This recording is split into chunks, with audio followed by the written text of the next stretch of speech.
नमस्कार मित्रों, स्वागत है आप सभी का द शिक्षा कैपिटल यूट्यूब चैनल पे। हम कहानी पढ़ रहे हैं और उसी कहानी को आगे बढ़ाते हुए हम आज की हमारी जो कहानी है उसने कहा था, चंद्रधर शर्मा की गुलेरी कहानी उनकी कहानी है और हम बेहतरीन तरीके से आज इस कहानी को पढ़ेंगे। इससे बहुत ही प्रश्न बनते हैं जो खास करके रामचंद्र शुक्ल को वो लोग टारगेट करके लेते हैं। उनके जितने कथन हैं बारी बारी से 2 से 3 बार वो पूछ ही चुके हैं। तो इसीलिए हमने रामचंद्र शुक्ल के जितने कथन हैं, जितने भी बन सकते हैं इस कहानी से, उतने उठाए हैं। विश्वनाथ त्रिपाठी से हमने इसके कथन उठाए हैं और साथ में रामस्वरूप चतुर्वेदी। बाकी आपको संपूर्ण कहानी तो मैं पढ़ाऊँगा ही, संपूर्ण कहानी पढ़ाऊँगा। इससे जुड़ी हर एक पहलू पे हम बात करेंगे, यानी पढ़ाएँगे आपको अच्छी तरीके से। और दूसरी बता दूँ मैं आपको कि हिंदी साहित्य का इतिहास जो हमारी क्लास चल रही थी, उसमें हम जो गद्य पे आए हैं, तो गद्य में अब कुछ मैं नया मोड़ लेने वाला हूँ। आप लोगों के लिए बहुत बेनिफिट होगा कि जैसे हम उपन्यास शुरू कर रहे हैं, ठीक है? विकास की बात करें, उपन्यास विकास की बात कर रहा हूँ। तो उसमें क्या करूँगा मैं कि वो राइटर उठाऊँगा कि जैसे जो उपन्यासकार हमारे में लगे हैं, वो तो मैं उनके संपूर्ण उपन्यास और उनसे जुड़ी संपूर्ण बातें, वो तो मैं पढ़ाऊँगा ही। अगर उपन्यास में अदर कोई राइटर है, जैसे मान के चलो किसी की कहानी लगी है, ठीक है? और उसका उपन्यास नहीं लगा है, तो उसके उपन्यास भी पढ़ाऊँगा। अगर कोई निबंधकार है, उसका इसमें उपन्यास नहीं लगा है, तो उसके भी उपन्यास पढ़ाऊँगा। यानी उपन्यासकार में हम संपूर्ण वो उपन्यासकार उठाऊँगा जिनसे हमारी यूजीसी नेट के सिलेबस से कहीं न कोई रचना हो, ठीक है? वो इसी प्रकार से कहानी में, इसी प्रकार से नाटक में, इसी प्रकार से निबंध में, इसी प्रकार से अन्य गद्य विधा में। तो वो हम गद्य पे पहले इस पे पढ़ाएँगे क्योंकि ये इतना यू सिलेबस से जुड़े जितने रचनाकार हैं, उनको तो सोच रहा मैं पहले पढ़ा दूँ। फिर टाइम मिलेगा तो हम एक क्रमवार तरीके से पढ़ेंगे क्योंकि एग्ज़ाम आने वाला है। पहले रचनाकारों को पढ़ लो जो हमारे एग्ज़ाम में लगे हुए हैं, ठीक है? तो अगली जो मेरी वीडियो होगी हिंदी साहित्य के इतिहास में, समय लगेगा 2 से 3 दिन बाद में उसको लेकर आऊँगा। एक ही वीडियो में, 1 या 2 वीडियो में सारे उपन्यासकार खत्म हो जाएँगे और वही उपन्यासकार होंगे जिनकी कोई ना कोई रचना हमारे एग्ज़ाम में लगी है, ठीक है? इस सिलेबस में। उपन्यास तो होंगे ही, अगर उनके उपन्यास नहीं लगे हैं पर अदर कोई कहानी या नाटक, निबंध, कविता कुछ लगी है, तो वो भी उपन्यासकार उसमें होंगे, ठीक है? ऐसे मैंने निकाले हैं तो कम से कम 30 से 40 मुझे मिले हैं और उनको मैं बेहतरीन तरीके से एक-एक रचनाकार पे गानों के माध्यम से, ट्रिक के माध्यम से उनके उपन्यास याद कराऊँगा आपको। बस मेरी क्लास आप निरंतर भेजते रहें और आपको पता होना चाहिए कि हम लोग लगभग 700 होने वाले हैं। हमारा द शिक्षा कैपिटल जो परिवार है 700 पहुँचने वाला है। 5 लोगों की कमी है, आप लोग अगर हो सकते हैं तो अभी पूरा कर दें इसको, ठीक है? अभी मेरी शुरुआत हुई थी 1 महीने में, हमने लगभग में इतना अच्छा मेरा रिस्पॉन्स आया है, आप लोगों का प्यार है, तो बस बने रहें और इसी के साथ में हम लोग जो है चालू कर रहे हैं।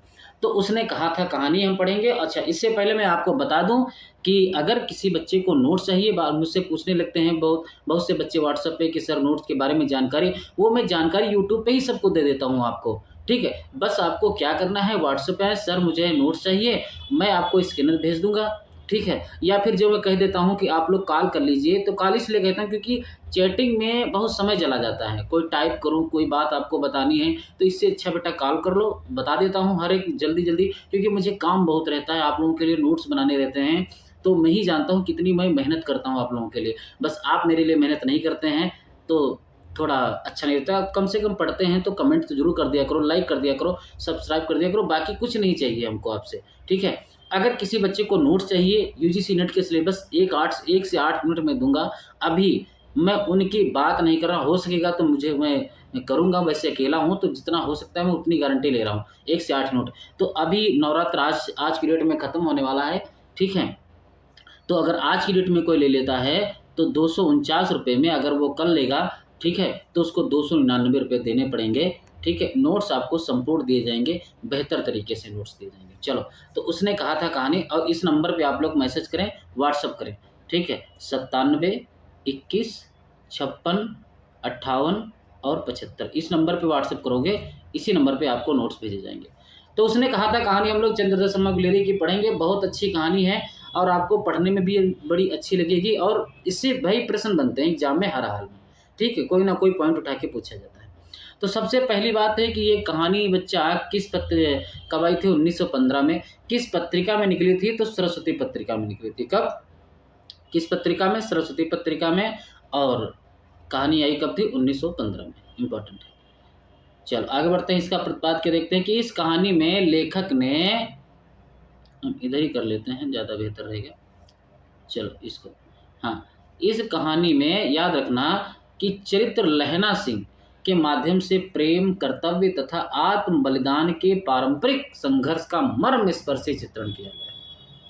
इस कहानी में लहना सिंह अपने बचपन की प्रेमिका के कहने पर उसके पति की रक्षा करते करते युद्ध भूमि में अपने प्राणों का बलिदान कर देता है।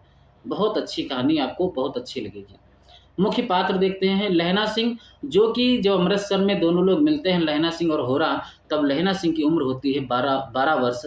ठीक, ये पूछा भी जा चुका है एग्जाम में। और होरा की 8 वर्ष होती है। देख लेते हैं। नंबर 77 सिख राइफल में जमादार है। 77 यानी नंबर 77 में जो राइफल होता है उसका जमादार है।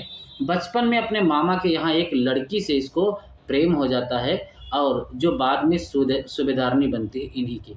ठीक है, याद रखना कर्तव्यनिष्ठ कैसा है भाई? ये कर्तव्यनिष्ठ सिपाही और कुशल सिपाही है। अपने दिए वचन को निभाने के लिए अपने प्राणों की कुर्बानी वो दे देता है। कौन? लहना सिंह। बहुत अच्छा जो पात्र है। याद रखना सूबेदारनी 8 वर्ष। इस पे मूवी भी बनी है। ठीक है, मूवी भी बनी है। और देखा जाए तो जैसे आप लोग मूवी देखे होंगे, क्योंकि मैं झूठ नहीं बोलता हूँ, गोविंदा की, तो उसमें गोविंदा जिसके घर पे रहता है, उसका नाम मैं भूल गया हूँ, उसने जो है लहना सिंह का किरदार निभाया है। क्या नाम है उसका? मैं नाम भूला हूँ इस टाइम। तो गोविंदा जिसके घर में रहता है, जब जाता है रवीना नहीं, उनको क्या नाम है उसका, अनुपम खेर के बेटी को जब उससे बात करना चाहता है, तो जिसके घर में रहता है उसी के वही उसमें पात्र की भूमिका है। बहुत अच्छी कहानी है, बहुत अच्छी पिक्चर बनी है। लोगों में 40 से 45 मिनट की होगी। वो मूवी देख लेना, आपकी कहानी पढ़ लो, उसके बाद वो मूवी देख लेना, बहुत अच्छी आपकी तैयारी हो जाएगी। दूसरी बात मैं ये भी कहूँगा कि नाटक आप लोग पढ़ते हैं, नाटक भी पढ़ो, उसका मंचन भी देखो, बहुत अच्छा तैयार होगा। ठीक है, सूबेदारनी याद रखना 8 वर्ष की हैं। सूबेदार हजारा सिंह की पत्नी है और बोधा सिंह की माँ है। ठीक है, बोधा सिंह की माँ है सूबेदारनी। और बचपन में अपने मामा के यहाँ लहना सिंह से मिलती है, जो उसकी जान बचाता है। इंपॉर्टेंट है, लहना सिंह से अपने पति और पुत्र की रक्षा के लिए भिक्षा मांगती है। कौन? सूबेदारनी। सूबेदार हजारा सिंह याद रखना सूबेदारनी का पति है और बोधा सिंह का पिता है। सूबे सरकार ने खुश होकर लायलपुर में उसको जमीन दी थी। इंपॉर्टेंट है, याद रखना। बोधा सिंह वेरी वेरी इंपॉर्टेंट पात्र भैया। हजारा सिंह और सूबेदारनी का पुत्र है। युद्ध में घायल होने पर लहना सिंह उसे अपने गर्म कपड़े और अपना बिस्तर तक दे देता है, और वो रात भर ठंडा रहता है। गौड़ पात्र में देख लेते हैं वजीरा सिंह। ये आपसे एग्जाम में डायरेक्टली पूछ ले जाता है कि पलटन का विदूषक कौन है? तो वजीरा सिंह। याद रखना, वजीरा सिंह पलटन का विदूषक है। इंपॉर्टेंट है। लप्टन साहब वही जो नकली लप्टन साहब बन के आते हैं। 5 वर्ष से लहना सिंह के रेजिमेंट के अफसर में। याद रखना कितने वर्ष से? 5 वर्ष से। इसको मारकर कोई जर्मन इसका वेश धारण करके आता है, जिसकी पहचान कर लहना सिंह उसे मार देता है, लेकिन वह लहना सिंह को घायल भी कर देता है। यही है लप्टन साहब। आगे हम लोग इनके बारे में पढ़ेंगे। महासिंह और शाम सिंह, याद रखना ये पात्र नए पात्र हैं, आपको जानकारी में आएंगे, बहुत इंपॉर्टेंट पात्र हैं। महासिंह, शाम सिंह ये सिपाही हैं। अतर सिंह याद रखना सूबेदारनी के मामा हैं, जहाँ गुरु बाजार में रहते थे। कीरत सिंह ये लहना सिंह का भाई है, याद रखना, बड़े भाई। अब्दुल्ला वेरी इंपॉर्टेंट जो है लप्टन साहब का खानसामा है अब्दुल्ला। पोल्हू राम ये डाक बाबू हैं, उनका नाम है लहना सिंह के वहाँ। और तुर्की एक मौलवी थे लहना सिंह के वहाँ। तो याद रखना ये सारे पात्र मैंने कहानी के आपके सामने रख दिए। ये वेरी वेरी इंपॉर्टेंट है, इनको याद रखना। ठीक है, पात्र कोई भी पूछा जा सकता है। विशेष देखते हैं क्या है इसके बारे में। सबसे पहली बात कि भैया ये पूर्व दीप्त शैली यानी फ्लैशबैक का प्रयोग किया गया इसमें कहानी में। पता होना चाहिए कि पहले शुरुआत में को तेरी कोड़माई वाली कहानी शुरू होती है, उसके बाद में सीधे 25 साल बाद वो जर्मन में पहुंच जाते हैं। ठीक, वहाँ लड़ाई उड़ाई का भेष होता है। फिर उसके बाद में फिर दिखाते हैं कि वो दोनों आपस में मिलते हैं। प्रेम के आदर्श का स्वरूप चित्रण है इसमें, याद रखना। त्याग एवं वीरता के आदर्श की कहानी है। प्रथम विश्व युद्ध की पृष्ठभूमि पर लिखी गई है, सबसे इम्पोर्टेंट। और देश प्रेम की कहानी है, तीन बहुत ही इम्पोर्टेंट है। ये आपसे पॉइंट पूछा जा चुका है कई बार कि प्रथम विश्व युद्ध की पृष्ठभूमि पर यह कहानी लिखी गई है। वचनबद्धता एवं उस हेतु प्राणों के समर्पण की कहानी है। सैन्य जीवन एवं युद्ध की विभीषिका का चित्रण है इस कहानी में, वेरी वेरी इंपॉर्टेंट। स्थान देख लेते हैं। सबसे पहली बात तो अमृतसर में, जहाँ ये दोनों आपस में मिलते हैं। मगरे, जहाँ सूबेदारनी का घर, याद रखना सूबेदारनी का घर कहाँ है, मगरे में, और लहना सिंह का घर कहाँ है, मांझे में, इंपॉर्टेंट है। मगरे का घर सूबेदारनी और लहना सिंह का घर मांझे में। गुरु बाजार में लहना सिंह के मामा का घर, याद रखना, वेरी इंपॉर्टेंट, ठीक है। गुरु बाजार में कौन है, लहना सिंह के मामा का घर है। और जगाधरी, याद रखना, एक स्थान आता है जगाधरी, जहाँ लप्टन साहब शिकार खेलने गए थे। और लायलपुर बर्लिन, जहाँ सूबेदार को सरकार ने खेत दिया है, यानी जमीन दिया है। ये सारे पॉइंट आपको ध्यान में रखना है। देखो रामचंद्र शुक्ल इनके बारे में क्या कहते हैं, इस कहानी के बारे में क्या कहते हैं, बहुत बार पॉइंट पूछे जाते हैं इनके, ठीक है। कि संस्कृत के प्रकांड प्रतिभाशाली विद्वान, हिंदी के अनन्य आराधक श्री चंद्रधर शर्मा गुलेरी की अद्वितीय कहानी उसने कहा था, जो कि संवत, देखो संवत यहाँ पे दिया 1972 अर्थात सन 1915 की सरस्वती में छपी थी। एक बात आपको मैं बता दूं भैया, आप लोग अगर जानते हैं तो बहुत अच्छी बात, नहीं जानते हैं तो उससे ज़्यादा अच्छी बात, क्योंकि मैं आपको बताने वाला हूँ। कभी कभी बेटा सन ना देकर सीधे संवत पूछता है, तो याद रखना कि जब भी संवत आपसे पूछे, अगर आपको उसका एक्चुअली सन पता है तो उसमें 57 जोड़ देना बस। जैसे मान के चलो ये 1915 है, ठीक है, और इसको अगर संवत में आपसे एग्जाम में पूछ ले तो बस समझ लेना कि इसमें संवत जुड़ा है, यानी 57 वर्ष इसमें ऐड हुआ है। तो 7 5 12, अब 6 1 5 1 6 1 7 और 1972, तो यानी इसका संवत क्या बना, 1972। और इसी संवत को अगर आप सन में लाना चाहते हैं तो बस इसमें से 57 घटा देना, ठीक है। 12 में से 7 गया, कितना बचा, 5, 6 में से 5 गया, बचा 1, और ये कितना बचा, 1915। यही आपसे पूछ लेता है कभी कभी, क्योंकि अभी आपको पता होना चाहिए, ये दिसंबर वाले एग्जाम में आपसे पूछा गया था कि 1970 संवत 1970 में प्रकाशित हुई कानों में कंगना कहानी किस पत्रिका में प्रकाशित हुई थी, यानी इंदु पत्रिका में ये पूछा था। तो आप बच्चे बहुत से टेंशन में आ गए होंगे, बहुत से बच्चे क्वेश्चन गलत कर दिए होंगे, क्योंकि इंदु यानी जो कानों में कंगना पत्रिका है वो 1913 में आई थी। कब आई थी, 1913 में। तो ये संवत इसमें जुड़ा हुआ था, इसीलिए 70 में, क्योंकि यहाँ से अगर आप 13 घटाओगे, ठीक है, सॉरी 57 घटाओगे तो कितनी बचेगी, 57 और 13 70 होता है। 57 3 60 10 70। तो वही बात वो पूछ रहा है, बस घुमा के थोड़ा पूछ रहा है। आपको पेपर जब भी सॉल्व करना ध्यान में रखें, अगर संवत है तो उसको 57 घटा दोगे तो आपने जो सन याद किया है वही सन आपके सामने नजर आ जाएगा, ठीक है। ये आप लोग बात को ध्यान रखना है। चलो रामचंद्र शुक्ल देखो क्या कहते हैं, हाँ, कह रहे हैं कि संवत 1972 अर्थात सन 1915 के सरस्वती में ये कहानी छपी थी। कौन, उसने कहा था। अब देखो आचार्य रामचंद्र शुक्ल ने इस बहुचर्चित कहानी के संबंध में क्या लिखा। कहते हैं कि इसके पक्के यथार्थ के बीच सूर्य की मर्यादा के भीतर भावुकता का चरम उत्कर्ष अत्यंत निपुणता के साथ संपुटित है। घटना इसकी ऐसी है जैसे बराबर हुआ करती है, पर उसमें भीतर से प्रेम का एक स्वर्गीय स्वरूप झांक रहा है, केवल झांक रहा है, निर्लज्जता के साथ पुकार या करा नहीं रहा है। ये पॉइंट बहुत इंपॉर्टेंट, कई बार पूछा गया है। केवल झांक रहा है, निर्लज्जता के साथ पुकार या करा नहीं रहा है। कहानी भर में कहीं भी प्रेम की निर्लज्जता, प्रगल्भता, वेदना की विभत्स विवृत्ति नहीं है। सूर्य के सुकुमार से सुकुमार स्वरूप पर कहीं आघात नहीं पहुंचता। इसकी घटनाएं ही बोल रही हैं, पात्रों के बोलने की अपेक्षा नहीं है। रामचंद्र शुक्ल ने उसने कहा था कहानी के बारे में कहा है। एक और पॉइंट कहा है, ये पॉइंट रामचंद्र शुक्ल के बारे में, एक कहानी के बारे में कहा कि सादे ढंग से केवल कुछ अत्यंत व्यंजक घटनाएं और थोड़ी बातचीत सामने लाकर क्षिप्र गति से किसी एक गंभीर संवेदना या मनोभाव में पर्यवसित होने वाली, जिसका बहुत ही अच्छा नमूना है स्वर्गीय गुलेरी जी की प्रसिद्ध कहानी उसने कहा था। ये पॉइंट आपसे पूछा जा चुका है। ठीक है, ये रामचंद्र शुक्ल के दोनों कथन आपसे पूछे जा चुके हैं और यही पूछे जाएंगे जब भी मन करेगा, इन्हीं दोनों में से उठाएगा, कोई लाइन तोड़ के दे सकता है बस। देखो विश्वनाथ त्रिपाठी क्या कहते हैं रामचंद्र इस कहानी के बारे में, कहते हैं कि हिंदी कहानी सामाजिकता पारिवारिकता की व्यापक भाव भूमि पर प्रतिष्ठित हो रही थी। वह भाव प्रकाशन के लिए केवल घटना वैचित्र का सहारा न लेकर सामान्य जीवन के चित्रण के माध्यम से भी इसके लिए अंतर्घटित हो रही थी।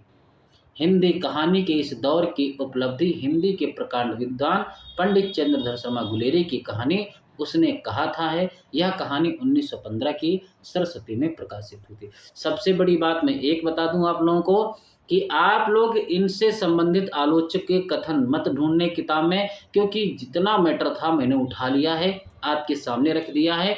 अगर इन किताबों के अलावा कोई पूछता है कोई दूसरी इतिहास बुक से, तो मैं नहीं कह सकता हूँ। आप लोग पढ़ पाओ, समय भाई मिले तो बिल्कुल पढ़ लेना, बाकी मुझे लगता है इतना काफ़ी है। ठीक है, या भाव और कल्पना याद रखना, वेरी इंपॉर्टेंट पॉइंट याद रखना, या भाव और कल्पना या भाव और कला दोनों ही दृष्टियों से उत्तम कहानी है। अपने सामान्य जीवन में सामान्य व्यक्ति भी अपने भीतर प्रेम का लक्ष्य स्रोत किस प्रकार दबाए रहता है, एक मामूली सी घटना व्यक्ति के अंतर्मन में फैलकर उसके जीवन को किसी निर्णायक बिंदु पर ले जा सकती है। प्रेम की सात्विकता मनुष्य को कितनी उच्च भाव भूमि पर ले जा सकती है, यह इस कहानी में व्यक्त है। इसमें घटना सहज रिज मार्ग पर नहीं चलती, याद रखना, रिज मार्ग पर नहीं चलती, सीधे मार्ग पर नहीं चलती, वह वक्र यानी टेढ़े मार्ग पर, टेढ़े रास्ते में चलती हैं। यानी घटनाक्रम कालक्रम पर नहीं, मनोभूमि के अनुसार व्यवस्थित है। पॉइंट वेरी वेरी इंपॉर्टेंट है कि संवेदना और शिल्प की दृष्टि से यह कहानी बेजोड़ थी। ये पूछा जा सकता है किसका कथन है भैया, विश्वनाथ त्रिपाठी का, किसके बारे में है, उसने कहा था कहानी के बारे में। Very very very important. ठीक है, चलो आगे बढ़ते हैं। रामस्वरूप चतुर्वेदी ने भी कुछ कहा है इस कहानी के बारे में। क्या कहते हैं भाई, वो कहने लगे कि उतने ही भारी वातावरण में दुखांत सिखों के जीवन के इस शौर्य भरी कहानी में आरंभ से अंत तक करुणा की धारा अंतर्व्याप्त है, और करुणा तथा दुखांत के साथ है उदात्तता का भाव, जो लहना सिंह के आत्मत्याग से बड़े कोमल रूप में जो है प्रस्फुटित होता है। यहाँ स्मरणीय है कि उदात्तता की परिकल्पना व्यवहार में अनिवार्य रूप से ट्रेजेडी और महाकाव्य के साथ जुड़ी रही है। एक छोटी कहानी में वह उदात्तता जन्म ले यह कुछ असाधारण है। यद्यपि उदात्त के सिद्धांत निर्माता याद रखना कि लॉन्जाइनस ने उसका संबंध छोटे बड़े विविध काव्य रूपों से महान माना। ये कहानी के बारे में ही बात थी, इम्पोर्टेंट है। ठीक है, ये कहानी के बारे में ही था, उसने कहा था। अब यहाँ से हमारी बेटा कहानी शुरू होती, देखो कि बड़े बड़े शहरों के इक्के गाड़ी वालों की जवान के कोड़ों से जिनकी पीठ छिल गई है और कान पक गए हैं, उनसे हमारी प्रार्थना है कि सबसे पहली बात तो ये पॉइंट आपसे, ये पॉइंट है आपका, ये पहली लाइन कहानी की पूछी जा सकती है। दूसरी बात, ये तो आपसे पॉइंट पूछा ही जा चुका है कि उनसे हमारी प्रार्थना है कि अमृतसर के, याद रखना वहाँ पे लाहौर लिखा हुआ है, लाहौर या पंजाब कुछ लिखा हुआ है, जो कथन पूछा गया है, अमृतसर के बम्बू काट वालों की बोली का मरहम लगाओ। बम्बू काट मतलब थोड़ी कड़वी बोली का। ठीक है, जब बड़े बड़े शहरों की चौड़ी सड़कों पर घोड़े की पीठ चाबुक से धुनते हुए इक्के वाले कभी घोड़े की नानी से अपना निकट संबंध स्थिर करते हैं, कभी राह चलते पैदलों की आंखों के ना होने पर तरस खाते हैं, कभी उनके पैरों की अंगुलियों के पौरों की को चीथ कर अपने ही को सताया हुआ बताते हैं, और संसार भर की ग्लानि निराशा और क्षोभ के अवतार बने नाक की सीध चले जाते हैं, तब अमृतसर में उनके बिरादरी वाले तंग चक्करदार गलियों में हर एक लड्ढी वाले, यानी जो डल्लफ जो होते हैं, क्या नाम है, गाड़ी वाले, लड्ढी वाले के लिए ठहर कर सब्र का समुद्र उमड़ कर क्या कहते हैं, रास्ते में गाड़ी हाँ जो बैलगाड़ी होती है उनको चलते हुए लोग हटाने के लिए क्या क्या कहते हैं, यानी आगे से सामने से हट जाए, भीड़ हट जाए, कि बचो खालसा जी। ये पॉइंट इंपॉर्टेंट है, क्रम लगाने के लिए आता है। आ जा सकता है कि बचो खालसा जी, हटो भाई जी, ठहरना भाई, आने दो लाला जी, ठीक है, हटो बादशाह, कहते हुए सफ़ेद फेटों, खच्चरों और बत्तकों में, गन्ने और खोमचे और भारे वालों के जंगल में से राह खेते हैं। क्या मजाल कि जी और साहब बिना के, यानी जी और साहब बिना, याद रखना, जी और साहब बिना सुने किसी को हटना पड़े। पॉइंट याद रखना। यह बात नहीं कि उनकी जीभ चलती नहीं, पर मीठी छुरी की तरह महीन मार करती हुई। पॉइंट आपसे पूछा जा सकता है ये कहानी किस कहानी से है, कि यह बात नहीं कि उनकी जीभ चलती नहीं, पर मीठी छुरी की तरह महीन मार करती हुई। ये पॉइंट किस कहानी से है उसने कहा था, इम्पोर्टेंट है। अगला बढ़ते हैं। यदि कोई बुढ़िया बार बार चेतावनी देने पर भी लीक से नहीं हटती है, तो उनकी वचनावली, उनके वचन, उनके जो बोलने हैं, वो क्या क्या बोलते हैं, उनके बारे में क्या नमूने हैं। देखो, हट जा जीड़े जोगे, हट जा कर्मा वालिए, हट जा पुत्ता प्यारिए, बच जा लंबी वालिए। समिष्ट में इनके अर्थ हैं कि तू जीने योग्य है, यानी हट जा जीड़े योग्य, तू जीने के योग्य है, तू भाग्यों वाली है, तू पुत्रों को प्यारी है, और लंबी उम्र है तेरे सामने, तू क्यों मेरे पहिए के नीचे आना चाहती है, बच जा, अभी बच जा, ठीक है। ऐसे बम्बू काट वालों के बीच में होकर एक लड़का और एक लड़की चौक की दुकान पर आ मिले, उसके बालों और उसके ढीले सुतने से जान पड़ता है। याद रखना, ये होरा हैं और लहना सिंह हैं। इनकी उम्र 12 साल है इस टाइम, और उनकी 8 साल है। दोनों आपस में मिलेंगे, पहली मुलाकात होती है। देखो, था कि दोनों सिख हैं। सबसे पहली बात, वह अपने मामा के केस धोने के लिए दही लेने आया था, और यह रसोई के लिए बढ़िया। तो इम्पोर्टेंट ये बात हो गई कि लहना सिंह क्या लेने गया था, तो भैया अपने मामा के बाल धुलने के लिए केस यानी दही लेने आया था, जिससे क्या होते हैं, बाल सॉफ्ट मुलायम रहते हैं, ठीक है। और रसोई के लिए क्या लेने आई थी, बढ़िया लेनी थी। बढ़िया क्या चीज़ होती भाई, ठीक है। दुकानदार एक परदेसी से गुथ रहा था, जो शेर भर गीले का जो है पापड़ों की गड्डी के गिने बिना हटता न था। अब ये लहना सिंह पूछता है कि तेरे घर कहाँ है, मंगरे में। याद रखना, कहाँ है इनका घर, मंगरे में, और तेरे मांझे में। यहाँ कहाँ रहती है, वो मंगरे में, ये मांझे में। यहाँ कहाँ रहती है, अतर सिंह की बैठक में, वे मेरे मामा होते हैं। इंपॉर्टेंट है, अतर सिंह की बैठक में। मैं भी मामा के यहाँ आया हूँ, उनका घर गुरु बाजार में। पॉइंट इंपॉर्टेंट याद, ठीक है। इतने में दुकानदार निपटा और इनका सौदा देने लगा। सौदा लेकर दोनों साथ साथ चले। कुछ देर जाकर लड़के ने मुस्कुरा कर पूछा, तेरी कुड़माई हो गई, मतलब तेरी सगाई हो गई क्या, ठीक है। देखो, छोटे छोटे बच्चे हैं, इनके मन में क्या चलता है, तेरी कुड़माई हो गई, यानी तेरी सगाई हो गई। इस पर लड़की कुछ आंखें चढ़ाकर धत्त कहकर दौड़ गई, और लड़का मुंह देखता रह गया। यार, ये तो कुछ बोली ही नहीं, चली गई। दूसरे तीसरे दिन सब्जी वाले के यहाँ, याद रखना, सब्जी वाले के यहाँ, दूध वाले के यहाँ अकस्मात यानी अचानक दोनों मिल जाते हैं। महीना भर यही हाल रहा। याद रखना, कितने महीना, 1 महीना तक यही हाल रहा। 2-3 बार लड़के ने फिर पूछा कि तेरी कुड़माई हो गई, तेरी साथ सगाई हो गई, और उत्तर में वही धत्त मिला। धत्त, ऐसा नहीं कहते। एक दिन जब फिर लड़के ने वैसे ही हंसी में चिढ़ाने के लिए पूछा, तो लड़की लड़के की संभावना के विरुद्ध बोली, हाँ हाँ हो गई। कब, लहना सिंह पूछता है, कब हुई, हाँ हम जाने नहीं पाए, कब हुई, देख कल, देखते नहीं, देखो कितनी, यह रेशम से कढ़ा हुआ सालू। लड़की भाग गई।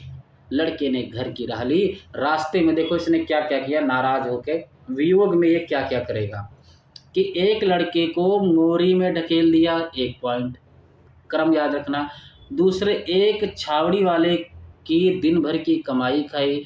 एक लड़के को मोरी में ढकेला, दूसरे छावड़ी वाले की कमाई खाई, और तीसरा एक कुत्ते को पत्थर मारा, और चौथा एक गोभी वाले के ठेले में दूध उड़ेल दिया, और पांचवा सामने नहा कर आती हुई किसी वैष्णवी से टकराकर अंधे की उपात पाई। पॉइंट याद रखना, सबसे पहले भैया लड़का, फिर छावड़ी वाला, फिर कुत्ता, फिर गोभी वाला, और फिर एक सामने की लड़की है। तो देखिए, लड़का बहुत छावड़ी वाला है, जो कुत्ते को पत्थर मार के गोभी वाले से दूध मांगता है। याद रखना, ऐसे पॉइंट बना लो, याद रखना, एक क्रम बहुत याद रखना।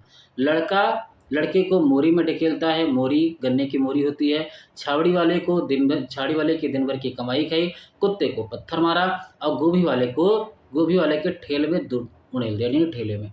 और सामने नहा कर आती हुई किसी वैष्णवी से टकराकर अंधे की उपाधि पाई। क्या अंधा है, दिखता नहीं है क्या? तब कहीं जाकर वो घर पहुंचा। ये हमारा पहला अंक था इस कहानी में, देखा जाए पहला अध्याय। दूसरा देखो क्या, अब यहाँ से सीधे वहाँ की कहानी है बर्लिन की, वहाँ जहाँ लड़ाई का मैदान है, यहाँ पर हो रही है। राम राम, यहाँ भी कोई लड़ाई है। दिन रात खंदकों में बैठे बैठे हड्डियाँ कट गई हैं। लुधियाना से, याद रखना कहाँ से, लुधियाना से कितने गुना, 10 गुना जाड़ा और मेह और बर्फ ऊपर से है, याद रखना। लुधियाना से कितने गुना जाड़ा वहाँ था, तो 10 गुना। पिंडलियों तक कीचड़ में धंसे हुए, जमीन कहीं दिखती नहीं है। घंटे 2 घंटे में कान के पर्दे फाड़ने वाले धमाके के साथ सारी खंदक हिल जाती है और 100-100 गज धरती उछल पड़ती है भी गोले से बचे तो कोई लड़े, यानी बहुत बड़े बड़े गोले हैं। नगर कोट का जलजला सुना था, याद रखना, वेरी इंपॉर्टेंट है। नगर कोट का जलजला सुना था। यहाँ दिन में 25 जलजले होते हैं। नगर कोट जलजला कहाँ होता था? नगर कोट में। वहाँ कितने दिन भर में जो है जलजले होते हैं? 25 होते हैं। ये पॉइंट याद रखना, ये फैक्ट्स हैं, याद रखना। अगर आप लोग कॉपी पेन लेके बैठेंगे तो ऐसे पॉइंट उतार भी लिया करेंगे, ज़्यादा बेहतर रहेगा। जो कहीं खंदक से बाहर साफा या कोहनी निकल गई तो चटाक से गोली लगती है। ना मालूम बेईमान मिट्टी में लेटे हुए या घास की पत्तियों में छिपे रहते हैं ये। लहना सिंह, अब देखो लहना सिंह कहता कि लहना सिंह और 3 दिन है, 4 तो खंदक में बिता ही दिए हैं, परसों रिलीफ आ जाएगी और फिर 7 दिन की छुट्टी है। तो यहाँ से पॉइंट है कि लहना सिंह कितने दिन खंदक में बिता चुका है? 4 दिन। रिलीफ कब आने वाली है? परसों। और इनको छुट्टी कितने दिन की मिली है? 7 दिन की। ये पॉइंट याद रखने हैं। अपने हाथों झटका करेंगे और पेट भर खाकर सो रहेंगे, देख लेना, ये लहना सिंह कह रहा है। उसी फिरंगी मेम के बाग में मखमल की सी हरी घास है, फल और दूध की वर्षा कर देती है। लाख कहते हैं दाम नहीं लेती है, कहती है कि फिरंगी मेम तुम राजा हो, मेरे मुल्क को बचाने आए हो। ये पॉइंट ये फिरंगी मेम का है, आपसे पूछा जा सकता है क्योंकि ये एक बार एग्जाम में पूछा भी जा चुका है, इम्पोर्टेंट है कि तुम राजा हो, मेरे मुल्क को बचाने आए। ये कथन किसका है? फिरंगी मेम का है, इम्पोर्टेंट। 4 दिन तक एक पलक नींद नहीं मिली बिना फेरे। ये देखो पॉइंट बहुत अच्छा है कि बिना फेरे घोड़ा बिगड़ता है और बिना लड़े सिपाही। पॉइंट इंपॉर्टेंट है, एक मुहावरा ही समझ लो। ये बिल्कुल सही बात है कि अगर उसको घोड़े को फेरी पे नहीं लेके जाओगे तो वो बिगड़ जाएगा, ठीक है, वो चलना भूल जाएगा, फिर दौड़ नहीं पाएगा। इसी प्रकार से बिना लड़े सिपाही भी बिगड़ जाता है। मुझे तो संगीन चढ़ाकर मार्च का हुक्म मिल जाए, फिर 7 जर्मनों को अकेला मारकर ना लौटूं तो मुझे दरबार साहब की देहली पर मत्था टेकना नसीब ना हो। यह तक ना लहना सिंह बता रहा है। पाजी कहीं के कलों के घोड़े संगीन देखते ही मुंह फाड़ देते हैं।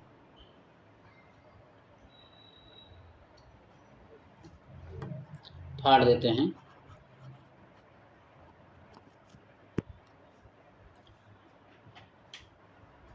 ठीक है,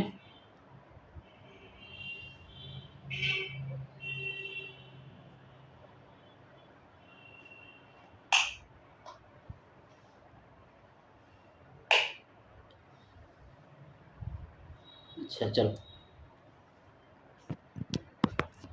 हाँ, तो क्या होता है उस दिन फाड़ देते हैं और पैर पकड़ने लगते हैं यूं अंधेरे में। याद रखना 30-30 मन के, कितने मन के भैया? 30-30 मन के, 30-30 मन का गोला फेंकते हैं। उस दिन धावा किया था 4 मील तक, एक जर्मन नहीं छोड़ा था। पीछे जनरल ने हट जाने का कमान दिया, नहीं तो सीधे बर्लिन पहुंच जाते, याद रखना। कितने कहाँ पहुंच जाते? नहीं तो सीधे बर्लिन पहुंच जाते। क्यों सूबेदार जी? क्यों? सूबेदार हजारा सिंह ने मुस्कुरा कर कहा। याद रखना, नहीं तो कहाँ पहुंच जाते? सीधे बर्लिन पहुंच जाते। और सूबेदार हजारा सिंह कौन है? सूबेदार है, ने मुस्कुरा कर कहा कि लड़ाई के मामले में जमादार या नायक के चलाए नहीं चलते, बड़े अफसर दूर की सोचते हैं। 300 मील का सामना है। कितने मील का? 300 मील का सामना है। एक तरफ बढ़ गए तो देखो क्या हो। सूबेदार जी सच है। सूबेदार जी कहते हैं कि सच है कि लहना सिंह बोला, पर करें क्या, हड्डियों में तो जाड़ा धस गया है, सूर्य निकलता नहीं और खाई में दोनों तरफ से चंबे की बावलियों से कैसे होते झर रहे हैं, एक धवा हो जाए तो गर्मी आ जाए, लहना सिंह कहता है। पॉइंट इंपॉर्टेंट है, याद रखना। आज जो है उद्यमी उठ सिगड़ी में कोले डाल, वजीरा तुम 4 जने जो है बाल्टियों लेकर खाई का पानी बाहर फेंको। और याद रखना महासिंह यहीं आए गए हैं। महासिंह शाम हो गई है, खाई के दरवाजे का पहरा बदल ले, यह कहते हुए सूबेदार सारी खंदक में चक्कर लगाने लगे। अब देखो यहाँ से पॉइंट इंपॉर्टेंट है कि वजीरा सिंह कहता है कि वजीरा सिंह पलटन का विदूषक था। बाल्टी में गंदला पानी भर कर खाई के बाहर फेंकता हुआ बोला कि मैं पाधा बन गया हूँ, करो जर्मनी के बादशाह का तर्पण। ये भैया पॉइंट पूछा जा चुका है, ये पॉइंट पूछा जा चुका है, क्रम में लगाने के लिए आ चुका है कि वजीरा सिंह पलटन का उपदेशक था। एक तो ये पॉइंट ये, और बाल्टी में गदला पानी भरकर खाई के बाहर फेंकता हुआ बोला कि मैं पाधा बन गया हूँ, करो जर्मनी के बादशाह का तर्पण। ये पॉइंट पूछा जा चुका है, आप लोग ध्यान में रखना, ठीक है। इस पर सब खिलखिला पड़े और उदासी के बादल फट गए। लहना सिंह ने दूसरी बाल्टी रखना, लहना सिंह ने दूसरी बाल्टी भरकर उसके हाथ में दी, देकर कहा कि अपनी बाड़ी के खरबूजों में पानी दो, ऐसा खाद का पानी पंजाब भर में नहीं मिलेगा। देखना पंजाब का भी वर्णन आया है, कहाँ, पंजाब भर में नहीं मिलेगा। ये कौन कहता है, लहना सिंह। सूबेदार हजारा सिंह, हाँ बिल्कुल ये पॉइंट पूछा जा सकता है। सूबेदार हजारा सिंह का कथन है, पूछा जा सकता है कि देश क्या है, स्वर्ग है। मैं तो लड़ाई के बाद सरकार से 10 गुमा जमीन यहाँ मांग लूंगा और फलों के बूटे लगाऊंगा। ये कौन कहता है, सूबेदार हजारा सिंह। कौन कहता है, सूबेदार हजारा सिंह। लाड़ी होरा को भी यहाँ बुला लोगे, या वही दूध पिलाने वाली फिरंगी मेम आएंगी, ठीक है। तो याद रखना ये भी कथन इंपॉर्टेंट है। चुप कर, यहाँ वालों को शर्म नहीं है क्या, देश देश की चाल है। आज तक मैं उसे समझ ना सका कि सिख तंबाकू नहीं पीते। पॉइंट याद रखना, सिख तंबाकू नहीं पीते, सिगरेट देने में हट करती है, ओंठों में लगाना चाहती है, और मैं पीछे हटता हूँ तो समझते हैं कि राजा बुरा मान गया है, अब मेरे मुल्क के लिए लड़ेगा नहीं। ये सूबेदार हजारा सिंह समझा रहे हैं यहाँ की बात की। अच्छा, अब बोधा सिंह कैसा है, अच्छा है, लहना सिंह कह रहा है। सूबेदार हजारा सिंह कहता है कि जैसे मैं जानता ना हूँ, रात भर तुम अपने कंबल उसे उड़ाते हो और आप सिगड़ी के सहारे गुजर करते हो, उसके पहरे पर आप पहरा दे आते हो, अपने सूखे लकड़ी के तख्तों पर उसे सुलाते हो, आप कीचड़ में पड़े रहते हो, कहीं तुम ना मांदे पड़ जाना। वेरी वेरी पॉइंट इंपॉर्टेंट है, ये कथन पूछा सकता है हजारा सिंह का कि जाड़ा क्या है, मौत है, और निमोनिया से मरने वालों को मुरब्बे नहीं मिला करते। पॉइंट नोट इंपॉर्टेंट, ठीक है। मेरा डर मत करो तुम, मैं तो बुलेल की खड के किनारे, याद रखना बुलेल, पॉइंट इंपॉर्टेंट। इसकी सोच क्या है, बुलेल की खड के किनारे मरूंगा और भाई कीरत सिंह, इनके लहना सिंह के की गोदी में मेरा सिर होगा और मेरे हाथ के लगाए हुए आंगन के आम के पेड़ की छाया होगी। याद रखना, आंगन में आम के पेड़ की छाया होगी, के नहीं एम में कर लो, आंगन में आम के पेड़ की छाया होगी। वजीरा सिंह ने त्योरी चढ़ाकर कहा, क्या मरने मारने की बात लगाई है, मेरे जर्मनी और तुर्क मरे जर्मनी और तुर्क, हाँ भाइयों कैसे, मेरे नहीं सॉरी मरे यहाँ पे होना चाहिए, ठीक है। देखो ऐसी एक आधी पूरी कहानी अगर टाइप किया जाए तो थोड़ा दिक्कत आ जाती है। कोई ऐसे पॉइंट बाकी लाइन नहीं गलत नहीं होंगी कि मरे जर्मनी और तुर्क, हाँ भाइयों कैसे। अब ये पॉइंट याद रखना कि दिल्ली शहर ते पिसोर न जानिए, कर लेना लौंगा दा व्यापार मंडिए, कर लेना नाड़े दा सौदा अड़िए, ओए लाना चटका कदू वेनू, कद्दू बनाया वे मजेदार गोरिये। कि दिल्ली शहर से और पेशावर, याद रखना है मैंने इसका अर्थ भी लिखा है, वो लाना चटाका कदवे ने, कि दिल्ली शहर से पिसौर, इसका अर्थ है कि दिल्ली शहर से पेशोर यानी पेशावर को जाने वाली लौंगों का लहंगा का व्यापार कर ले, लौंगा का लहंगों का व्यापार कर ले और नाड़े का सौदा कर ले, गोरिये कद्दू बड़ा मज़ेदार बना है, चटकारे लेने का मन हो रहा है। ये इसका अर्थ था जो कि मैंने उठाया था। और ये आपसे कि पूछ सकता है कि किस में आया है, किस अध्याय में आया है, तो दूसरे अध्याय में आया है। नहीं, हाँ। कौन जानता था कि दाढ़ियों वाले घरवारी सिख ऐसा लुच्चों का गीत गाएंगे। ये भी पूछा जा सकता है कि ये किसका गीत है, तो लुच्चों का गीत है। किसका गीत है भैया, लुच्चों का गीत गाएंगे। पर सारी खंदक इस गीत में गूंज उठी और सिपाही फिर ताजे हो गए, मानो 4 दिन से सोते और मौज ही करते रहो। अध्याय 3 में देखो क्या होता है कि दोपहर रात हो गई, दोपहर रात हो गई, दोपहर रात गई, अंधेरा है, सन्नाटा छाया हुआ है। बोधा सिंह, याद रखना, खाली बिस्कुटों की 3 टिनों पर, याद रखना, खाली बिस्कुटों के 3 टिनों पर अपने 2 कंबल बिछाकर और लहना सिंह के 2 कंबल और 1 बरान कोट ओढ़कर सो रहा है। पूछा जा सकता है कि बोधा सिंह क्या क्या ओढ़ा था, तो 2 कंबल खुद के थे, 2 लहना सिंह के थे, 4 हो गए, और 1 बरान कोट ओढ़ के, यानी 5 चीज़ें ओढ़ के लेटा है। अभी वो जर्सी भी देगा इसको। सो रहा है। लहना सिंह पहरे पर खड़ा हुआ, एक आंखें खाई के मुंह पर है और एक बोधा सिंह के दुबले शरीर पर है। बोधा सिंह कराह रहा है। ठीक है, क्यों बोधा भाई, क्या है, पानी पिला दो। लहना सिंह ने कटोरा उसके मुंह से लगाकर पूछा, कहो कैसे हो। पानी पीकर बोधा बोला कि कंपनी छूट रही है, रूम रूम में तार दौड़ रहे हैं, दांत बज रहे हैं। अच्छा मेरी जर्सी पहन लो, अच्छा मेरी जर्सी पहन लो। और तुम क्या पहनोगे भाई, मेरे पास सिगड़ी है। अच्छा मुझे गर्मी लगती है, पसीना आ रहा है, देखो इतनी ठंडक में इनको पसीना आ रहा है। इसी को कहते हैं प्यार, प्रेम। ना ना मैं नहीं पहनता, 4 दिन से, तुम मेरे लिए याद रखना, कितने दिन से इनके लिए वो दिक्कतें उठा रहा था, तकलीफें, तो 4 दिन से। हाँ याद आई, मेरे पास दूसरी गर्म जर्सी है, आज सवेरे ही आई है। कहाँ से भैया, विलायत से। बुन बुन कर मेमे, बुन बुन कर भेज रही हैं मेमे, गुरु उनका भला करे। यूं कहकर लहना अपना कोट उतार कर जर्सी उतारने लगा। सच कहते हो और नहीं झूठ। यूं कहकर ना ही करते बोधा को उसने जबरदस्ती जर्सी पहना दी। और आप खाकी, ये देखना, ये हजारा सिंह बता रहा है इनके बारे में, खाकी कोट और जीन का कुर्ता, खाकी कोट और जीन का कुर्ता भर पहनकर पहरे पर आ खड़ा हुआ। मेम की जर्सी की कथा केवल कथा थी। ठीक है, बिल्कुल सही बात है। आधा घंटा बीता, इतने में खाई के मुंह से आवाज आई कि सूबेदार हजारा सिंह। कौन, लेफ्टिनेंट साहब। हुकुम हुजूर, कहकर सूबेदार तन कर फौजी सलाम करके सामने हुआ। देखो इसी दम तुमको धावा करना होगा। ये लेफ्टिनेंट साहब आए, जो लेफ्टिनेंट की भेष में आया है, कोई अंग्रेज जर्मन है। ठीक है, कहते हैं, क्या कहते हैं कि मील भर की दूरी पर पूरब के कोने में, कहाँ भैया, पूरब के कोने में एक जर्मन खाई है।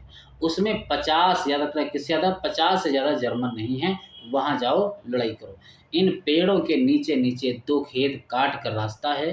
कितने खेत काट के, 2 खेत काट कर, और 3-4 घुमाव, कितने घुमाव, 3-4 घुमाव। जहाँ मोड़ है वहाँ क्या है, 15 जवान खड़े हैं। 3-4 घुमाव आने के बाद जो मोड़ आएगी वहाँ पे 15 जवान खड़े हैं। और वहाँ कितने हैं, खाई में 50 से ज़्यादा तो नहीं होंगे। ठीक, इम्पोर्टेंट। आया हूँ, तुम यहाँ 10 आदमी छोड़कर सबको साथ ले उनसे जा मिलो, और खंदक छीन कर वहीं जब तक दूसरा हुक्म ना मिले डटे रहो, हम यहाँ रहेगा। जो हुक्म। चुपचाप सब तैयार हो गए। बोधा भी कंबल उतार कर चलने लगा। तब लहना सिंह ने उसे रोका। लहना सिंह आगे हुआ तो बोधा के बाप सूबेदार ने उंगली से बोधा की ओर इशारा किया कि लहना सिंह समझकर चुप हो गया।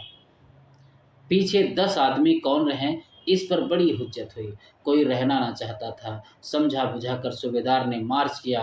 लेफ्टिनेंट साहब लहना की सिगड़ी के पास मुंह फेर कर खड़े हो गए और जेब से सिगरेट निकाल कर सुलगाने लगे। 10 मिनट बाद उन्होंने लहना की ओर हाथ बढ़ाकर कहा कि लो तुम भी पियो। अब ये यहीं से लहना सिंह पकड़ लेता है कि ये नकली लेफ्टिनेंट साहब आए हैं, क्योंकि सरदार पीते नहीं, और जो उनके लेफ्टिनेंट साहब थे वो सिगरेट नहीं पीते थे। ये भाई सिगरेट पी रहे हैं और सिगरेट दे भी रहे हैं। जो भाई लो आओ आओ थोड़ा एक फूंक मारते हैं, ठीक, लो तुम भी पियो। आंखें मारते मारते लहना सिंह सब समझ गया और मुंह का भाव छिपा कर बोला कि लाओ साहब। हाथ आगे करते ही उसने सिगड़ी के उजाले में साहब का, यानी लेफ्टिनेंट साहब का मुंह देख लिया। मुंह देखा, बाल देखे, तब उसका माथा ठनका। लपटन साहब की पट्टियों वाले बाल एक दिन में ही कहाँ उड़ गए भाई? उनकी जगह कैदियों से कटे बाल कहाँ से आ गए? शायद साहब शराब पिए हुए हैं क्या और उन्हें बाल कटवाने का मौका मिल गया है क्या? लहना सिंह ने जांचना चाहा। लपटन साहब 5 वर्ष से उसकी रेजिमेंट थे। याद रखना, लपटन साहब जो है कितने वर्ष से उनकी रेजिमेंट में थे? तो 5 वर्ष। कितने भैया? 5 वर्ष। Very important. क्यों साहब, हम लोग हिंदुस्तान कब जाएंगे? ये लहना सिंह पूछ रहा है। लड़ाई खत्म होने पर। क्यों? क्या यह देश तुमको पसंद नहीं है? नहीं साहब, शिकार के वे मजे यहाँ कहाँ। याद है पार साल नकली लड़ाई के पीछे हम आप जगाधरी जिले में शिकार करने गए थे। याद रखना, ये लोग कहाँ गए थे? जगाधरी जिले में क्या करने गए थे? शिकार करने गए थे। हाँ हाँ हाँ, अब देखो बातें बनाने लगी।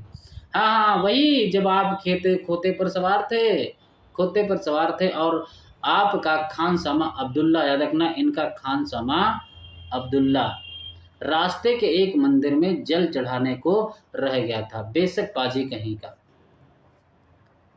सामने से वह नील गाय, याद रखना नील गाय की लोग कहते हैं हम लोग जो है शिकार करते हैं। नील गाय निकली कि ऐसी बड़ी मैंने कभी ना देखी थी और आपकी एक गोली कंधे में लगी और बुड्ढे में निकली। ऐसे अफसर के साथ शिकार खेलने में मजा है। क्यों साहब? शिमले से, याद रखना यहाँ पे शिमला का बोलना, शिमले से त्योहार जो तैयार होकर उस नील गाय का सिर आ गया था ना, आपने कहा था कि रेजिमेंट के पैसे में लगाएंगे, मैस में लगाएंगे। हाँ, पर मैंने वह विलायत भेज दिया। ऐसे बड़े बड़े सिंह 2-2 फुट के तो होंगे ही। याद रखना। अब लहना सिंह कहता है हाँ, लहना सिंह 2 फुट 4 इंच के थे, तुमने सिगरेट नहीं पिया। हजारा सिंह कह रहा, वो लपटन साहब करे, पीता हूँ साहब, दिया सलाई थोड़ा लेके आता हूँ, और कहकर लहना सिंह खंदक में घुसा। अब उसे संदेह नहीं रहा था। उसने झट पर निश्चय कर लिया कि क्या करना चाहिए मुझे। अंधेरे में किसी सोने वाले से वह टकराया। कौन? वजीरा सिंह। हाँ, क्यों लहना, क्या कयामत आ गई है? जरा तो आंख लगने दी होती।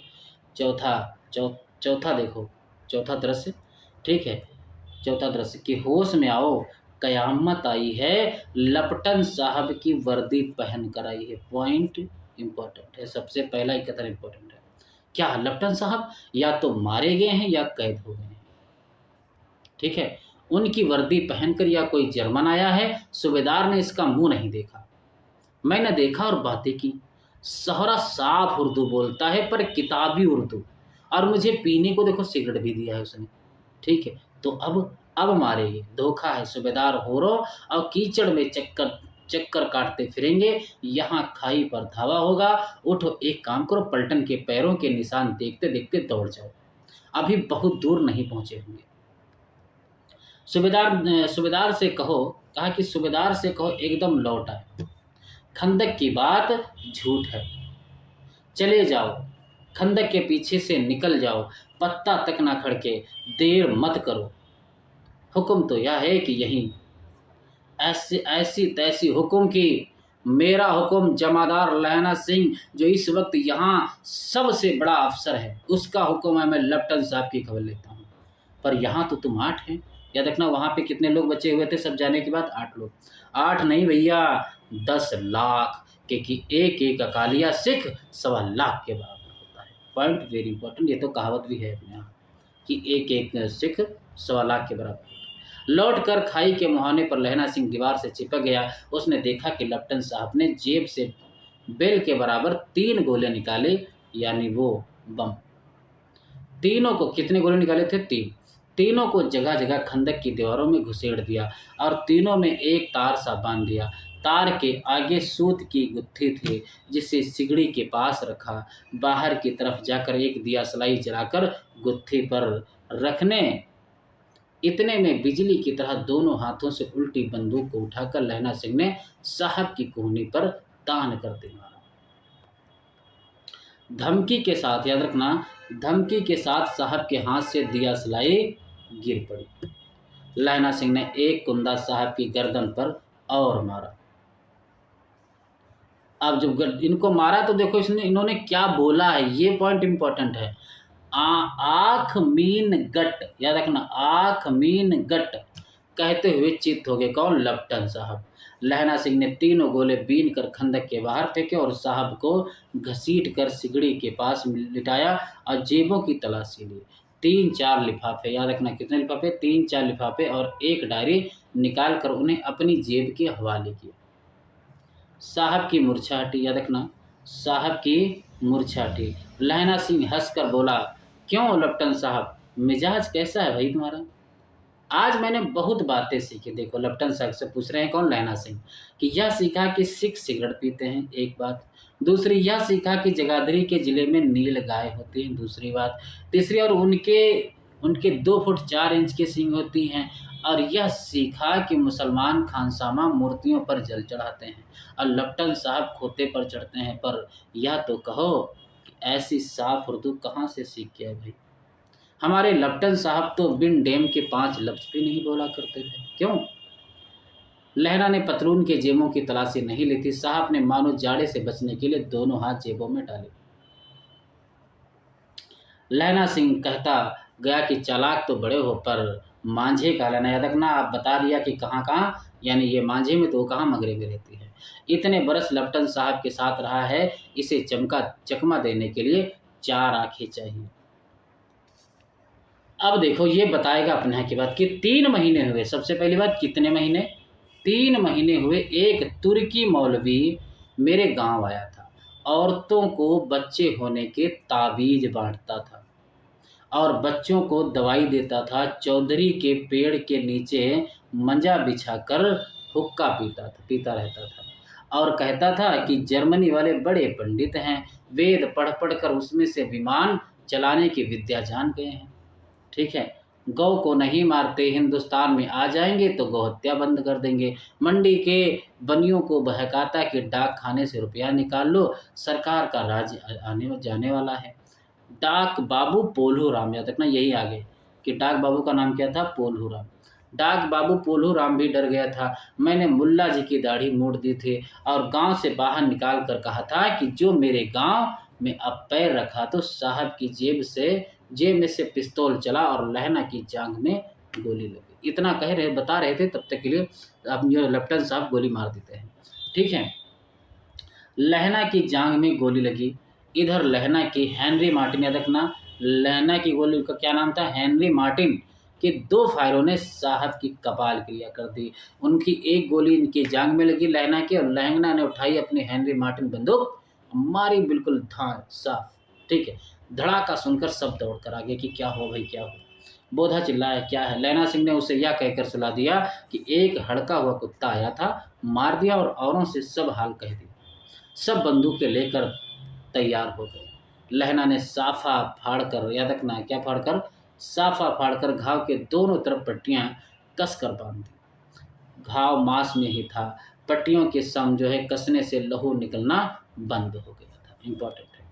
इतने में, याद रखना, इतने में कितने 70 जर्मन चिल्लाकर खाई में घुस पड़े। सिखों की बंदूकों के बाढ़ ने पहले धावे को रोका, दूसरे को रोका, पर यहाँ थे 8 लहना सिंह। 8 लहना सिंह तक कर मार रहा था और वह खड़ा था और लेटे हुए, और वे 70 अपने मुर्दा भाइयों के शरीर पर चढ़ाकर जर्मन आगे घुसे आते थे। थोड़े से मिनटों में वे अचानक आवाज आई, क्या आई? कि वाह गुरुजी की फतेह, वाह गुरुजी की खालसा। ये तो सिखों की एक लाइन होती है। और धड़ाधड़ बंदूकों की फायर जर्मनों की पीठ पर पड़ने लगी। ऐन मौके पर जर्मन 2 चक्के के पाटों के बीच में आगे, पीछे से सूबेदार हजारा सिंह और हजारा सिंह के जवान आगे आग बरसाते थे और सामने लहना सिंह। साथियों के संगीन चल रहे थे। पास आने पर पीछे वालों ने भी संगीन पिरोना शुरू कर दिया। एक किलकारी और आई कि अकाल सिखां दी फौज आई, वाह गुरु जी दी फतेह, वाह गुरु जी दा खालसा, सत श्री अकाल पुरख। याद रखना, वेरी पॉइंट इंपॉर्टेंट है, सब लोग कहते हैं। और लड़ाई खत्म होगी। 63 जर्मन, याद रखना, कितने? 63 जर्मन या तो खेत रहे थे या करहा रहे थे। पॉइंट इंपॉर्टेंट, कितने? 63 जर्मन लगभग में घायल हो गए थे। सिखों में 15 के प्राण गए थे। याद रखना, सिखों में कितने प्राण गए थे? कितने लोगों के? 15 के। सूबेदार के दाहिने कंधे में से गोली आर पार निकल गई थी। किसके? सूबेदार के दाहिने कंधे से, यहाँ सॉरी, सूबेदार के दाहिने कंधे में से गोली आर पार निकल गई थी। लहना सिंह की पसली में एक गोली लगी थी। लहना सिंह की पसली में गोली लग गई, अभी मर जाएगा। उसने घाव को खंदक की गोली मट्ठी से पूर किया और बाकी का साफा कसकर कमरबंद की तरह लपेट किया। किसी को खबर ना हुई कि लहना को दूसरा घाव, भारी घाव लगा है। याद रखना, फिर कहते, लड़ाई के समय चांद निकल आया था, ऐसा चांद जिसके प्रकाश से संस्कृत कवियों का दिया हुआ छई नाम, ये वेरी वेरी वेरी इंपॉर्टेंट, इस बार अभी तक एग्जाम में नहीं बना है, अब की बिल्कुल एग्जाम में बन जाएगा। मेरी बात भी जब कल एनटीए से हुई तो उन्होंने कहा कि भैया मैं ये पॉइंट जरूर एग्जाम में रखने वाला हूँ। हमने कहा ठीक है रखो, मैं बच्चों को बता भी दूंगा। वो इतने मेरे बच्चे हैं, जितने मेरे बच्चे जो देख रहे हैं मुझे, वो इतने अच्छे हैं कि वो याद भी कर लेंगे।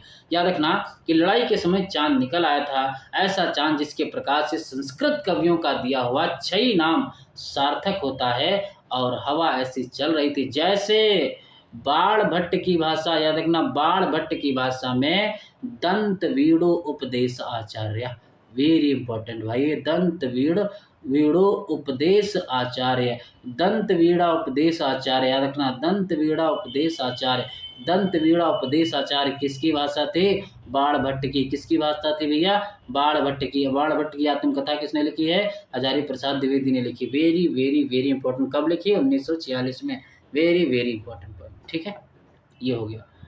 कहलाती, वजीरा सिंह कह रहा था कि कैसे मन भर फ्रांस की भूमि मेरे बूटों से चिपक रही थी जब मैं दौड़ा दौड़ा सूबेदार के पीछे गया था। फ्रांस का वर्णन भी है भैया, याद रखना, यहाँ पे फ्रांस का भी वर्णन है, ठीक है। चिपक रही थी जब मैं दौड़ा दौड़ा सूबेदार के पीछे गया था। सूबेदार लहना सिंह से सारा हाल सुन और कागजात पार करके वे उसकी तुरंत बुद्धि को सराह रहे थे और कह रहे थे कि तू ना होता तो आज सब मारे जाते। इस लड़ाई की आवाज़ 3 मील, याद रखना कितनी दूर, 3 मील दाहिनी, कितनी मील, 3 मील दाहिनी ओर की खाई वालों ने सुन ली थी। उन्होंने पीछे टेलीफोन कर दिया था और वहाँ से झटपट 2 डॉक्टर, याद रखना कितने डॉक्टरों की बात है ये, 2 डॉक्टर और 2 बीमार ढोने की गाड़ियाँ चली, जो कोई 1.5 घंटे तक, कितने, 1.5 घंटे के अंदर अंदर आ पहुँचेंगे। फील्ड अस्पताल नज़दीक था, सुबह होते होते वहाँ पहुँच जाएंगे। इसलिए मामूली पट्टी बांधकर एक गाड़ी में घायल लिटाए गए और दूसरी में लाशें रखी गईं। सूबेदार ने लहना सिंह की जांघ में पट्टी बनवानी चाहिए और पर उसने यह कहकर टाल दिया कि थोड़ा घाव है, सवेरे देखा जाएगा। अब बोधा सिंह के भैया जोर में बर्रा रहा था, बुखार था, वह गाड़ी में लिटाया गया। लहना को छोड़कर सूबेदार जाते नहीं थे। यह देख लहना ने कहा कि तुम्हें बोधा की कसम और सूबेदारनी जी की सौगंध है जो इस गाड़ी में ना चले जाओ, और तुम मेरे लिए वहां पहुंचकर गाड़ी भेज देना, और जर्मन मुर्दों के लिए भी तो गाड़ियां आती होंगी। मेरा हाल बुरा नहीं है, देखते नहीं मैं खड़ा हूं, वजीरा सिंह मेरे पास है, ठीक है। अच्छा, पर बोधा गाड़ी पर लेट गया। भला आप भी चढ़ जाओ, सुनिए तो सूबेदारनी, होरों को चिट्ठी लिखो तो मेरा मत्था टेकना लिख देना। और ये लहना सिंह कह रहा है, और जब घर जाओ तो कह देना कि मुझसे जो उसने कहा था वो मैंने कर दिया। ये लहना सिंह ने इसीलिए अपनी जान दी है कि उससे होरा ने कहा था कि तुम जा रहे हो, जैसे तुमने मेरी पहले जान बचाई थी उसी प्रकार से मेरे बेटे और मेरे पति की भी जान बचा लेना, ठीक है। तुम्हारे भरोसे ही छोड़ रही हूँ, ठीक है। इसीलिए इसने अपनी, समझ लो कि जान दांव पे लगा कि बेचारा चली जाता। गाड़ियाँ चल पड़ी थी। सूबेदार ने चढ़ते चढ़ते लहना का हाथ पकड़कर कहा कि तैने मेरे और बोधा के प्राण बचाए हैं, लिखना कैसा है, साथ ही घर चलेंगे। अपनी सूबेदारनी को तू ही कह देना उसने क्या कहा था। अब आप गाड़ी पर चढ़ जाओ, मैंने जो कहा वह लिख देना और कह भी देना भैया। गाड़ी के जाते जाते लहना लेट गया। वजीरा पानी पिला दे और मेरा कब्रबंद खोल दे। तर हो रहा। अब ये 5वें दृश्य में सबसे पॉइंट इंपॉर्टेंट जानते हो क्या? ये कथन आपसे कई बार एग्जाम में भैया पूछा जा चुका है, कई बार। याद रखना 5वें अध्याय में है, ये पॉइंट आपको नहीं भूलना है कि मृत्यु के कुछ समय पहले स्मृति बहुत साफ हो जाती है। जन्म भर की घटनाएं एक एक करके सामने आती हैं, सारे दृश्यों के रंग साफ होते हैं, समय की धुंध बिल्कुल उन पर से हट जाती है। भैया अध्याय नंबर 5। और याद रखना ये कथन कहाँ से है, किस कहानी से उसने कहा था है, और ये बहुत लहना सिंह मर रहा है, उसके सामने आपको पता होना चाहिए कि मृत्यु के कुछ क्षण पहले कहता है ना कि स्मृति बहुत साफ हो जाती है। पॉइंट वेरी इंपॉर्टेंट, याद रखना। अब देखो इसको थोड़ी फ्लैशबैक शैली अब याद आती है कि लहना सिंह 12 वर्ष का है, 12 वर्ष का है, अमृतसर में मामा के यहाँ आया हुआ है, दही वाले के यहाँ, सब्जी वाले के यहाँ, हर कहीं उसे एक 8 वर्ष की लड़की मिल जाती है। जब वह पूछता है कि तेरी कुड़माई हो गई है, तब धत कहकर वह भाग जाती है। एक दिन उसने वैसे ही पूछा तो उसने कहा कि हाँ कल हो गई, देखते नहीं यह रेशम के फूलों वाला सालू बंद। सुनते ही लहना सिंह को दुख हुआ, क्रोध हुआ। क्यों हुआ? वजीरा सिंह पानी पिला दे। ये लेटा है उसके जो है जांग पे और आराम से मन में यही सोच रहा है कि पिछली स्मृतियों को याद कर रहा है, क्या क्या हुआ है सब याद कर रहा है। 25 वर्ष बीत, याद रखना कितने वर्षों के बाद की बात है, कितने वर्ष पहले की बात है? 25 वर्ष। तो अगर इस टाइम उम्र देखा जाए तो 25 10 35 और 2 37, यानी जब इसकी मृत्यु हुई थी तो ये लहना सिंह 37 वर्ष का हो गया था। अब लहना सिंह नंबर 77 राइफल्स में जमादार हो गए हैं। उस 8 वर्ष की कन्या का ध्यान ही नहीं रहा, ना मालूम वह कभी मिली थे या नहीं। 7 दिन की छुट्टी लेकर जमीन के मुकदमों की पैरवी करने वह अपने घर गया था पहले, तब वो सूबेदार के यहाँ जाता है। वहाँ रेजिमेंट के अफसर की जो है चिट्ठी मिली, चिट्ठी यहाँ लिखना, जो है चिट्ठी मिली कि फौज लाम पर जाती है, फौरन चले आओ। साथ ही सूबेदार हजारा सिंह की चिट्ठी मिली कि मैं और बोधा सिंह भी लाम पर जाते हैं, लौटते हुए हमारे घर होते जाना, साथ ही चलेंगे। सूबेदार का गांव रास्ते में ही पड़ता था और सूबेदार उसे बहुत चाहता भी था। लहना सिंह सूबेदार के यहाँ पहुँच भी गया। जब चलने लगे तब सूबेदार बेड़े में से निकल कर आया, बोला कि लहना सिंह सूबेदारनी तुमको जानती है, बुलाती है और जा मिल ला। लहना सिंह भीतर पहुंचा। सूबेदारनी कहती मुझे जानती है, कब से? रेजिमेंट के क्वार्टरों में तो कभी सूबेदार के घर के लोग रहे नहीं हैं। दरवाजे पर जाकर मत्था टेकना कहा। अस्सी सुनो। लहना सिंह चुप। वो आ गई। मुझे पहचाना नहीं? लहना सिंह से सूबेदारनी कह रही है। तब वो कहती, याद दिलाती कि तेरी कुड़माई हो गई, धत कल हो गई, देखते नहीं रेशमी बूटों वाला सालू अमृतसर में। अब इसको सारी कहानी पीछे की याद हो जाती है, याद आती है कि हाँ ये सच है कि हम मिले थे जब 12 वर्ष के थे, तुम 8 वर्ष के थे। वो पूरी कहानी इसको याद हो गई। भावों की टकराहट से मूर्छा खाली, करवट बदली, पसली का घाव निकला। वजीरा पानी पिला दो, उसने कहा था। स्वप्न चल रहा है। सूबेदारनी कह रही है कि मैंने तेरे को आते ही पहचान लिया। एक काम कहती हूँ कि मेरे तो भाग फूट गए। सरकार ने बहादुरी का खिताब दिया है, लायलपुर में ज़मीन दिया। देखना कहाँ ज़मीन दी थी? लायलपुर में ज़मीन दी है।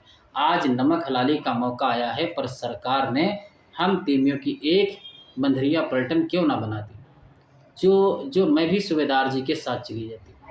एक बेटा है फौज में भर्ती हुए, उसे 1 ही बरस हुआ है। रखना बोधा सिंह कितने 1 साल हुआ है उसको फौज में भर्ती हुए।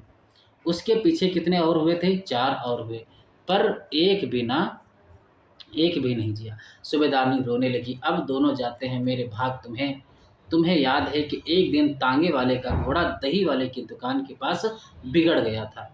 तुमने उस दिन मेरे प्राण बचाए थे। आप घोड़े की लातों में चले गए थे और मुझे उठाकर दुकान के तख्ते पर खड़ा कर दिया था। ऐसे ही इन दोनों की जान बचाना, यह मेरी भिक्षा है। तुम्हारे आगे आंचल पसारती हूँ। रोती रोती सूबेदारनी ओबरी में चली गई। लहना भी आंसू पोंछता हुआ बाहर आया। वजीरा सिंह पानी पिला दो, उसने कहा था। लहना का सिर अपनी गोद में रखे वजीरा सिंह बैठा है। जब मांगता है तब पानी पिला देता है। आधे घंटे तक लहना चुप रहा, फिर बोला, कौन? कीरत सिंह। अब उसको सब याद नहीं थी, उसके घर की बातें। कौन? कीरत सिंह। वजीरा ने कुछ समझ कर कहा, हाँ हाँ भैया मुझे और ऊंचा कर ले, अपने पट्ट पर मेरा सिर रख ले। वजीरा ने वैसे ही किया। हाँ अब ठीक है, पानी पिला दे बस। अब के हाड़ में यह आम खूब फलेगा, इसके मन में चल रहा है। किसके? लहना सिंह के। चचा भतीजा रखना, लहना सिंह के जो कीरत सिंह भाई थे उसके बेटे की बात है।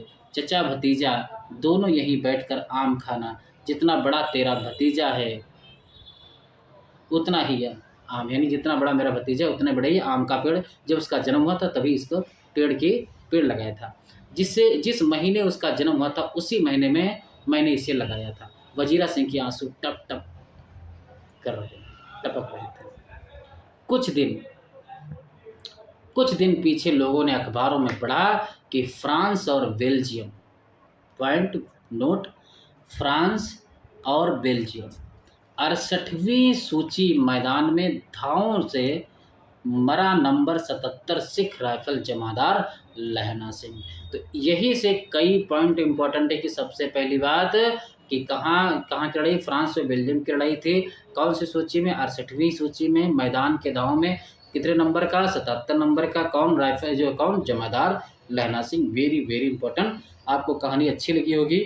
और दूसरी बात, मैंने जो फैक्ट्स निकाले हैं, जो कलर किए, इनको आपको ध्यान में रखना है। जब भी एग्जाम आए नज़दीक में तो पूरी कहानी पढ़ने की कोशिश मत करना। जितना मैंने फैक्ट्स दिया है, जितना मैंने कलर किया, उनको पढ़ के चले जाना। बनना होगा क्वेश्चन यहीं से बनेगा, जितना मैंने कलर किया इससे बाहर वो बना ही नहीं सकते, क्योंकि मेरी उनसे जब तक बात होती रहती है। ठीक है, तो एक बात। दूसरी बात, जिस किसी को भी नोट्स चाहिए तो भैया इस नंबर पे 97 21 56 58 और 75 इस नंबर पे व्हाट्सअप मैसेज करके पूछ सकते हैं। नोट्स आपको अगर आज की डेट में लेते हैं तो 249, आज की डेट मतलब आज की डेट है 5 तारीख। ठीक है, 5 ही है, आज की 4 है, देख लेता हूँ ज़रा 1 मिनट। हाँ 5 तारीख में, 5 अप्रैल की मैं बात कर रहा हूँ भैया। ठीक है, आज की डेट में इस नंबर पे जो भी नंबर मैंने दिया है फिर से लिख लो, 97 21 56 58 75 इस नंबर पे आप लोग व्हाट्सअप मैसेज करके पूछ सकते हैं। और आज की डेट में आपको 249 रुपये, बाकी अगर आप नहीं बाद में लोगे तो 299 के नोट्स पड़ेंगे। और 1 से 8 यूनिट आपको मैं बता भी देता हूँ कि 1 से 8 यूनिट आपको दिए जाएंगे। यानी पहली भाषा विज्ञान, दूसरी हिंदी साहित्य का इतिहास, तीसरी भारतीय पाश्चात्य, चौथी यूनिट, 5वीं जो है कविता, 6ठे उपन्यास छोड़ दीजिए, 7वीं कहानी वाली, 8वीं नाटक या 8वीं नाटक और 9वीं निबंध वाली। ठीक है, तो इनको मैं दूंगा और इनसे संबंधित इन्हीं को पढ़ना भी है खास करके, क्योंकि 75 से 80 क्वेश्चन आपके यहीं से हो जाएंगे, इन्हीं 8 यूनिटों से। अब 85 भी हो सकते हैं। ठीक है, इतना याद रखना। चलो, तो हम लोग आज कहानी पे यहीं रखते हैं। बहुत बहुत धन्यवाद। आप लोग लाइक शेयर कर दिया करिए, सब्सक्राइब कर दिया करिए। इतना तो आपसे कर ही सकते हैं। ठीक है, इतना तो आप कर ही सकते हैं। चलो।